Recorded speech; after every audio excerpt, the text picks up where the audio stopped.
ಸ್ನೇಹಿತರೆ, SSP ಸ್ಕಾಲರ್ಶಿಪ್ದು last ಇಯರ್ದು ಯಾವಾಗ ಬರುತ್ತೆ ಏನು ಅನ್ನುವಂಥದ್ದೆಲ್ಲ ನಿಮಗೆ ತಿಳಿಸ್ಕೊಡ್ತೀನಿ. ಅದಕ್ಕಿಂತ ಮುಂಚೆ ಇಲ್ಲಿ 2026-27ನೇ ಸಾಲಿನ ಸ್ಕಾಲರ್ಶಿಪ್ ಆದರೆ ಸ್ಟಾರ್ಟ್ ಆಗಿರುವಂಥದ್ದು. ಎಲ್ಲ ಒಂದು PU ವಿದ್ಯಾರ್ಥಿಗಳಿಗೆ, ಡಿಗ್ರಿ ವಿದ್ಯಾರ್ಥಿಗಳಿಗೆ ಎಲ್ಲರಿಗೂ ಈ ಒಂದು ಸ್ಕಾಲರ್ಶಿಪ್ ಆದರೆ ಓಪನ್ ಆಗಿದೆ. ನೋಡಿ ಸ್ನೇಹಿತರೆ, ಇದು ಲಾಸ್ಟ್ ಡೇಟು ಯಾವ ಕ್ಯಾಟಗಿರಿ ಅವರಿಗೆ ಯಾವಾಗ ಲಾಸ್ಟ್ ಡೇಟ್ ಇದೆ ಅಂತ ತಿಳಿಸ್ಕೊಟ್ಬಿಡ್ತೀನಿ. ಮತ್ತೆ SSP ಸ್ಕಾಲರ್ಶಿಪ್ ಹಣ ಲಾಸ್ಟ್ ಇಯರ್ದು ಬಂದಿಲ್ಲ, ಅದು ಯಾವಾಗ ಬರುತ್ತೆ, ಸ್ಯಾಂಕ್ಷನ್ ಕತೆ ಏನು, ಎಲ್ಲದ್ರ ಬಗ್ಗೆ ಮಾತನಾಡೋಣ. ಹಿಂದುಳಿದ ಕಲ್ಯಾಣ ಇಲಾಖೆಯ ಮೆಟ್ರಿಕ್ ನಂತರದ ವಿದ್ಯಾರ್ಥಿ ವೇತನಕ್ಕೆ ಅರ್ಜಿ ಸಲ್ಲಿಸಲು ಕೊನೆಯ ದಿನಾಂಕ 31/8/2026, 8ನೇ ತಿಂಗಳವರೆಗೂ ಕೂಡ ನಿಮಗೆ ಟೈಮ್ ಇರುವಂಥದ್ದು. ಅಂದರೆ ಬ್ಯಾಕ್ವರ್ಡ್ ಕ್ಲಾಸಸ್ ವೆಲ್ಫೇರ್ ಡಿಪಾರ್ಟ್ಮೆಂಟ್ ವಿದ್ಯಾರ್ಥಿಗಳಿಗೆ ಮತ್ತು ಪರಿಶಿಷ್ಟ ಪಂಗಡಗಳ ಕಲ್ಯಾಣ ಇಲಾಖೆಯ ಮೆಟ್ರಿಕ್ ನಂತರದ ವಿದ್ಯಾರ್ಥಿ ವೇತನಕ್ಕೆ ಅರ್ಜಿ ಸಲ್ಲಿಸಲು ಕೊನೆಯ ದಿನಾಂಕ ಸೇಮು ಪರಿಶಿಷ್ಟ ಪಂಗಡದವರಿಗೆ ಮತ್ತು ಹಿಂದುಳಿದ ವರ್ಗಗಳ ಕಲ್ಯಾಣ ಇಲಾಖೆಗೆ, ಈ ಎರಡು ಇಲಾಖೆಗೆ ಸೇಮು 31/8/2026 ಲಾಸ್ಟ್ ಡೇಟ್ ಇರುವಂಥದ್ದು.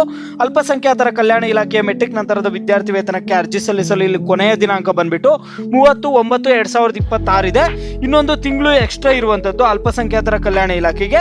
ಇಲ್ಲಿ ಸಮಾಜ ಕಲ್ಯಾಣ ಇಲಾಖೆಯ ಮೆಟ್ರಿಕ್ ನಂತರದ ವಿದ್ಯಾರ್ಥಿ ವೇತನಕ್ಕೆ ಅರ್ಜಿ ಸಲ್ಲಿಕೆ ಮಾಡೋದಕ್ಕೆ 31/1/2027 ಕೂಡ ಇಲ್ಲಿ ಟೈಮ್ ಕೊಟ್ಟಿರುವಂಥದ್ದು.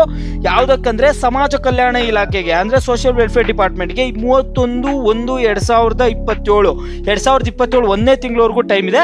ಇದು ಫೈನಲ್ ಡೇಟ್ಸಾ? ಹಾಗಾದ್ರೆ ಹಿಂದುಳಿದ ವರ್ಗಗಳ ಕಲ್ಯಾಣ ಇಲಾಖೆಗೆಲ್ಲ ಇಲ್ಲಿ ಕಡಿಮೆ ಕೊಟ್ಟಿದಾರಲ್ಲ, ಇದೆಲ್ಲ ಫೈನಲ್ ಡೇಟ್ಸಾ ನಮಗೆ ಸ್ಕಾಲರ್ಶಿಪ್ ಅಪ್ಲೈ ಮಾಡೋದಕ್ಕಂತ ನೀವು ಕೇಳೋದಾದ್ರೆ ಇಲ್ಲ, ನಿಮ್ಮ ಒಂದು ಕೋರ್ಸ್ಗಳು ಅದ್ರ ಮೇಲೆ ಏನಾದ್ರು ಸಮಸ್ಯೆ ಆದಾಗ ಎಲ್ಲ ಮತ್ತೆ ಎಕ್ಸ್ಟೆಂಡ್ ಮಾಡ್ತಾರೆ.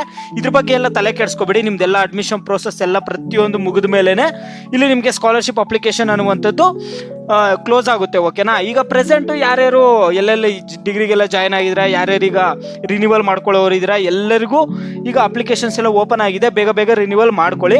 ಈಗ ಇನ್ನೂ ಅಡ್ಮಿಷನ್ ಆಗದೆ ಇರುವಂತಹ ವಿದ್ಯಾರ್ಥಿಗಳು ನಿಮಗೆಲ್ಲ ಇನ್ನೂ ಸಾಕಷ್ಟು ಟೈಮ್ ಇರುತ್ತೆ. ಈಗ ಬೇಕೇ ಬೇಕು ಅಂದರೆ ಇಲ್ಲಿ ಸರ್ಕಾರದವರು ನಿಮಗೆ ಎಕ್ಸ್ಟೆಂಡ್ ಕೂಡ ಮಾಡಿಕೊಡ್ತಾರೆ. ನಿಮಗೆ ಸ್ಕಾಲರ್ಶಿಪ್ ಇದು ಫೈನಲ್ ಡೇಟ್ ಏನಲ್ಲ, ಇದ್ರ ಬಗ್ಗೆ ತಲೆ ಕೆಡಿಸ್ಕೋಬೇಡಿ.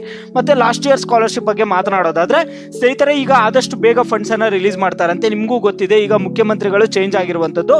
ಸಿದ್ದರಾಮಯ್ಯ ಅವರು ಮುಖ್ಯಮಂತ್ರಿ ಇದ್ರು, ಈಗ DK ಶಿವಕುಮಾರ್ ಅವರು ಮುಖ್ಯಮಂತ್ರಿಗಳಾಗಿದ್ದಾರೆ. ಹೊಸ ಮುಖ್ಯಮಂತ್ರಿಯಾಗಿ DK ಶಿವಕುಮಾರ್ ಅವರು ಆಗಿದ್ದಾರೆ. ಈಗ ಆದಷ್ಟು ಬೇಗ ಫಂಡ್ಸ್ ಅನ್ನ ರಿಲೀಸ್ ಮಾಡ್ತಿದಾರಂತೆ ಎಲ್ಲಾ ಡಿಪಾರ್ಟ್ಮೆಂಟ್ಗೂ. ಈಗ ಯಾರ್ಯಾರಿಗೆ ಪೆಂಡಿಂಗ್ ಇದೆ ಸ್ಕಾಲರ್ಶಿಪ್ ಹಣ, ಇಲ್ಲಿ ಬ್ಯಾಕ್ವರ್ಡ್ ಕ್ಲಾಸಸ್ ವೆಲ್ಫೇರ್ ಡಿಪಾರ್ಟ್ಮೆಂಟ್ ವಿದ್ಯಾರ್ಥಿಗಳಿಗಾಗಿರ್ಬೋದು, SC/ST ವಿದ್ಯಾರ್ಥಿಗಳಿಗೆ ನಿಮಗೆಲ್ಲ ಯಾರ್ಯಾರು ಪೆಂಡಿಂಗ್ ಇದೆ, ಕೆಲವ್ರಿಗೆ ಯಾರ್ಯಾರಿಗೆ ಹಾಫ್ ಆಫ್ ಅಮೌಂಟ್ ಬಂದಿದೆ, ಇನ್ನು ಹಾಫ್ ಆಫ್ ಅಮೌಂಟ್ ಬಂದಿಲ್ಲ ಅಂತವ್ರಿಗೆಲ್ಲರಿಗೂ ಆದಷ್ಟು ಬೇಗ ಫಂಡ್ಸ್ ಅನ್ನ ರಿಲೀಸ್ ಮಾಡಿಬಿಟ್ಟು ನಿಮಗೆ ಎಲ್ಲ ಅಮೌಂಟ್ ಅನ್ನ ಕ್ಲಿಯರ್ ಮಾಡ್ತಾರಂತೆ ಸ್ನೇಹಿತರೆ. ಈಗ ನೀವು ಕೂಡ ಅಷ್ಟೇ, ನಿಮ್ಮ ಸ್ಟೇಟಸ್ ಅಲ್ಲಿ ಏನು ಚೇಂಜ್ ಇಲ್ಲ, ಏನಾದರೂ ಸಮಸ್ಯೆ ಆಗ್ತಿದೆ, ನಿಮ್ಮ ಸ್ಟೇಟಸ್ ಅಲ್ಲಿ ಏನೋ ಅಪ್ಡೇಟ್ ಆಗ್ತಿಲ್ಲ ಅಂದ್ರೆ ನೀವು ನಿಮಗೆ ಸಂಬಂಧಪಟ್ಟ ಇಲಾಖೆಗೆ ಹೋಗಿ ಕೇಳಿ. ಇಲ್ಲ ಆದಷ್ಟು ಇಲ್ಲಿ ಕಾಲ್ ಮಾಡಕ್ಕೆ ಟ್ರೈ ಮಾಡಿ, ಒಂದ್ಸತಿಗೆಲ್ಲ ಅವ್ರು ಪಿಕ್ ಮಾಡಲ್ಲ. ಆದಷ್ಟು ಕಾಂಟ್ಯಾಕ್ಟ್ ಮಾಡಕ್ಕೆ ಟ್ರೈ ಮಾಡಿ, ಮೇಲ್ ಮಾಡಕ್ಕೆ ಟ್ರೈ ಮಾಡಿ. ಇಲ್ಲೇ ಮೇಲ್ ID ಕೂಡ ಇದೆ. ಇಲ್ಲ ನಿಮ್ಗೆ ತುಂಬಾ ಸಮಸ್ಯೆ ಆಗ್ತಿದೆ, ತುಂಬಾ ದಿನದಿಂದ ಹಣ ಬರ್ತಿಲ್ಲ ಅಂದ್ರೆ ನಿಮಗೆ ಸಂಬಂಧಪಟ್ಟ ಡಿಪಾರ್ಟ್ಮೆಂಟ್ ಅಲ್ಲಿ ಹೇಳಿ, ತುಂಬಾ ದಿನದಿಂದ ಈ ರೀತಿ ಇದೆ, ನಮ್ಗೆ ಹಣ ಬರ್ತಿಲ್ಲ, ನಮ್ದೇನಾದ್ರು ಸಮಸ್ಯೆ ಆಗಿದೆಯಾ ಅಂತ. ವೀಕ್ಲಿ ಒನ್ಸ್ ಆದ್ರೂ, ಡೈಲಿ ನೀವು ಚೆಕ್ ಮಾಡಲಿಲ್ಲ ಅಂದ್ರೂ ವೀಕ್ಲಿ ಒನ್ಸ್ ಆದ್ರೂ ನೀವು SSP ಸ್ಕಾಲರ್ಶಿಪ್ ಸ್ಟೇಟಸ್ ಆದ್ರೆ ಚೆಕ್ ಮಾಡ್ಕೊಳ್ತೀರಿ ಸ್ನೇಹಿತರೆ. ಈಗ ಈ ವಿಡಿಯೋ ನೋಡ್ತಿರುವಂತಹ ಪ್ರತಿಯೊಬ್ಬರು ನೀವೇನ್ ಮಾಡ್ತೀರಾ ಅಂದ್ರೆ SSP ಸ್ಕಾಲರ್ಶಿಪ್ ಅಮೌಂಟ್ ಲಾಸ್ಟ್ ಇಯರ್ದು ನಿಮಗೆ ಸ್ಕಾಲರ್ಶಿಪ್ ಹಣ ಬಂದಿದ್ಯಾ ಬಂದಿಲ್ವಾ ಅನ್ನುವಂಥದ್ದನ್ನ ವಿಡಿಯೋಗೆ ಲೈಕ್ ಮಾಡ್ಬಿಟ್ಟು ಕಾಮೆಂಟ್ ಮುಖಾಂತರ ತಿಳಿಸಿ. ಒಂದು ವೇಳೆ ಹಾಫ್ ಅಮೌಂಟ್ ಬಂದಿದ್ರು ಕೂಡ ಕಾಮೆಂಟ್ ಮುಖಾಂತರ ತಿಳಿಸಿ. ಪ್ರತಿಯೊಬ್ಬರು ವಿಡಿಯೋಗೆ ಲೈಕ್ ಮಾಡ್ಬಿಟ್ಟು ಕಾಮೆಂಟ್ ಮುಖಾಂತರ ತಿಳಿಸಿ ಸ್ನೇಹಿತರೆ. ನೀವು ನೆಕ್ಸ್ಟ್ ಹಣ ಬರ್ತಾನೆ ಇಲ್ಲ ಅಂದ್ರೆ ನೀವು ಏನ್ ಮಾಡಬೇಕು, ನೆಕ್ಸ್ಟ್ ಪ್ರೋಸೆಸ್ ಏನ್ ಮಾಡಬೇಕು ಏನು ಅನ್ನುವಂಥದ್ದೆಲ್ಲ ನೆಕ್ಸ್ಟ್ ವಿಡಿಯೋಸ್ ಅಲ್ಲಿ ಅಪ್ಡೇಟ್ ಮಾಡ್ತೀನಿ. ಒಂದು ಧೈರ್ಯ ನಿಮ್ಗೆ ಏನ್ ಕೊಡ್ತೀನಿ ಅಂದ್ರೆ ಎಷ್ಟೇ ಲೇಟ್ ಆದ್ರೂ 100% ಸ್ಕಾಲರ್ಶಿಪ್ ಅಮೌಂಟ್ ಬಂದೇ ಬರುತ್ತೆ. ಇದ್ರ ಬಗ್ಗೆ ಯಾರು ತಲೆ ಕೆಡಿಸ್ಕೊಳ್ಳೋಕೆ ಹೋಗ್ಬೇಡಿ. 6 ತಿಂಗಳು ಲೇಟ್ ಆಗ್ಬೋದು, 1 ವರ್ಷ ಲೇಟ್ ಆಗ್ಬೋದು, 2 ವರ್ಷ ಲೇಟ್ ಆಗ್ಬೋದು, ಆದ್ರೆ ಸ್ಕಾಲರ್ಶಿಪ್ ಅಮೌಂಟ್ ಅಂತೂ ಕೊಟ್ಟೆ ಕೊಡಬೇಕು, ಕೊಟ್ಟೆ ಕೊಡ್ತಾರೆ SSP ಸ್ಕಾಲರ್ಶಿಪ್. ಇದರಲ್ಲಿ ನೋ ಡೌಟ್ ಸ್ನೇಹಿತರೆ.